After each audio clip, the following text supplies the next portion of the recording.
नमस्कार। आकाशवाणी के समाचार सेवा प्रभाग की प्रस्तुति न्यू इंडिया समाचार में हार्दिक स्वागत, अभिनंदन है आपका दोस्तों। मैं हूं मुनीश शर्मा और मैं हूं विनीता।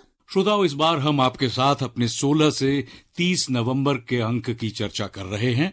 मानव द्वारा रचित अगर किसी रचना को अमर कहा जा सकता है श्रोताओं, तो वो है भारत का संविधान। संविधान को राष्ट्र का पवित्र ग्रंथ और पथ प्रदर्शक मानते हुए बीते 10 वर्षों में प्रधानमंत्री नरेंद्र मोदी ने विकास का एक ऐसा आधार स्तंभ तैयार कर दिया है जिससे देश दशकों से वंचित था, या जिन समस्याओं को पहले नियति मानकर कोई नेता हाथ लगाने से भी परहेज करता था, उसे प्रधानमंत्री ने छुआ भी और समाधान करके भी दिखाया। अब असंभव भी संभव है। संविधान अब महज कानून की किताब नहीं है, बल्कि सही अर्थों में उसे बना दिया गया है सामाजिक दस्तावेज। बीते 10 वर्षों में सामाजिक सरोकार के साथ किए गए विकास कार्य और संविधानवाद की पुनर्स्थापना से संविधान दिवस जन जन के लिए एक उत्सव बन गया है। इस 26 नवंबर को संविधान को अंगीकार करने के 75 वर्ष पूरे हो रहे हैं, तो देश 10वां संविधान दिवस भी मना रहा है। आइए जानते हैं कि कैसे सबका साथ, सबका विकास, सबका विश्वास, सबका प्रयास संविधान की भावना का सबसे सशक्त प्रकटीकरण बन गया है। अच्छा होता देश आजाद होने के बाद, 26 जनवरी प्रजासत्ताक पर्व की शुरुआत होने के बाद हमें 26 नवंबर को संविधान दिवस के रूप में देश में मनाने की परंपरा बनानी चाहिए थी, ताकि उसके कारण हमारी पीढ़ी दर पीढ़ी संविधान बना कैसे, कौन लोग थे इसको बनाते थे, किस परिस्थितियों में बना, क्यों बना, हमें संविधान कहां ले जाता है, कैसे ले जाता है, किसके लिए ले जाता है, इन सारी बातों की हर वर्ष अगर चर्चा होती है तो संविधान जिसको दुनिया ने एक जीवंत इकाई के रूप में माना है, एक सामाजिक दस्तावेज के रूप में माना है,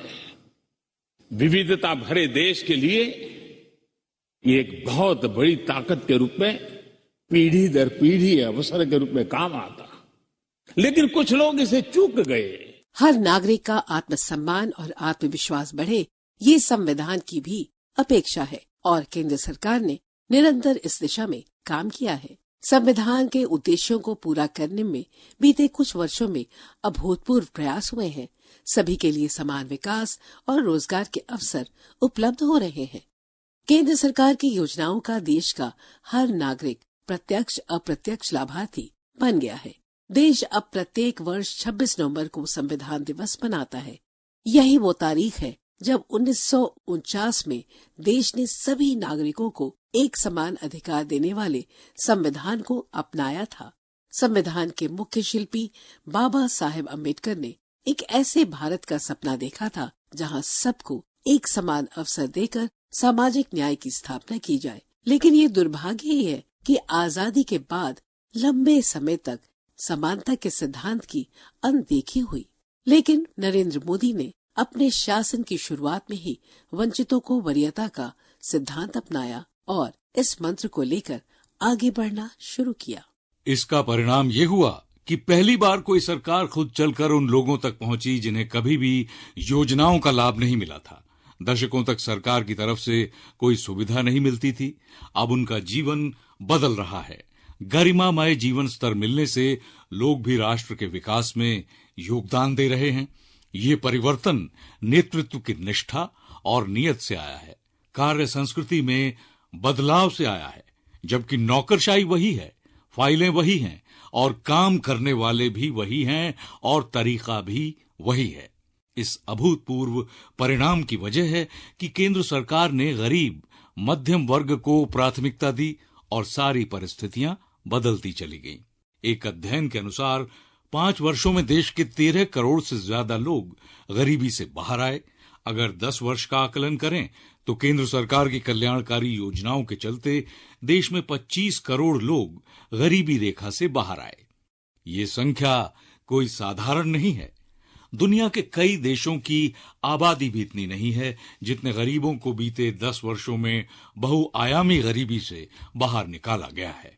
इतना ही नहीं, आज के बदलते हुए भारत में देश का नागरिक इंफ्रास्ट्रक्चर की क्रांति का साक्षी बन रहा है।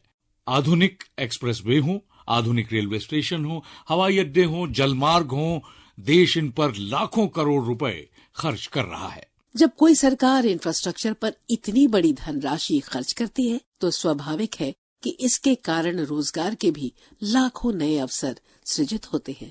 2014 के बाद से देश में एक बहुत बड़ा बदलाव ये भी आया है कि बरसों से अटकी भटकी लटकी परियोजनाओं को खोज खोज कर मिशन मोड में पूरा किया जा रहा है। बिदर कलबुर्गी रेलवे लाइन ऐसी ही एक परियोजना थी जिसे 22-23 साल पहले शुरू किया गया था, लेकिन ये प्रोजेक्ट भी अटका हुआ था, भटका हुआ था। केंद्र सरकार ने 2014 में इसे पूरा करने का संकल्प लिया और केवल 3 वर्षों में इस परियोजना को पूरा करके दिखाया।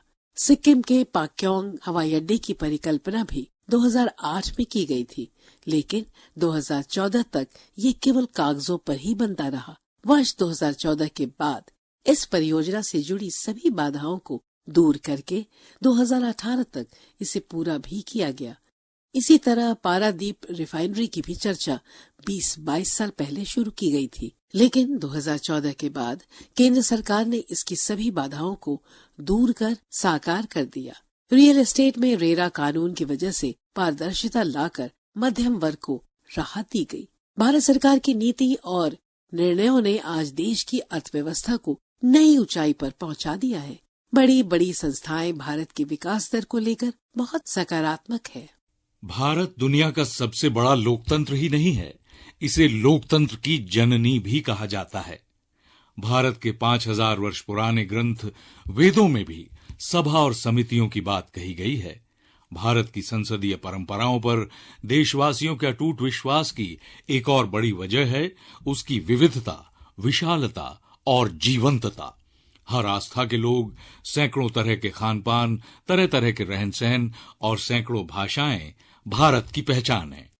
भारत एक लोकतांत्रिक राष्ट्र ही नहीं बल्कि लोकतंत्र की जननी भी है। भारत आज वैश्विक लोकतंत्र का भी बहुत बड़ा आधार है। लोकतंत्र हमारे लिए सिर्फ एक व्यवस्था नहीं, एक संस्कार है, विचार है और एक परंपरा है। हमारे वेद हमें सभा और समितियों के लोकतांत्रिक आदर्श सिखाते हैं। महाभारत जैसे ग्रंथों में गणों और गणतंत्रों की व्यवस्था का उल्लेख मिलता है। हमारा लोकतंत्र ही हमारी प्रेरणा है और हमारा संविधान ही हमारा संकल्प है।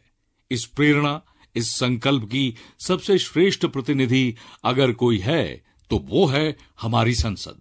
आजादी के अमृतकाल में भारत नए संसद भवन में प्रवेश कर चुका है और संसद की ये नई इमारत इस प्रयास का जीवंत प्रतीक बनी है।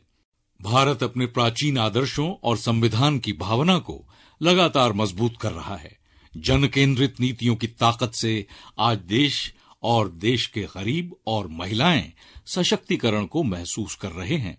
कानून सरल हो रहे हैं और समय समय पर न्याय के लिए न्यायपालिका भी लगातार सार्थक कदम उठा रही है।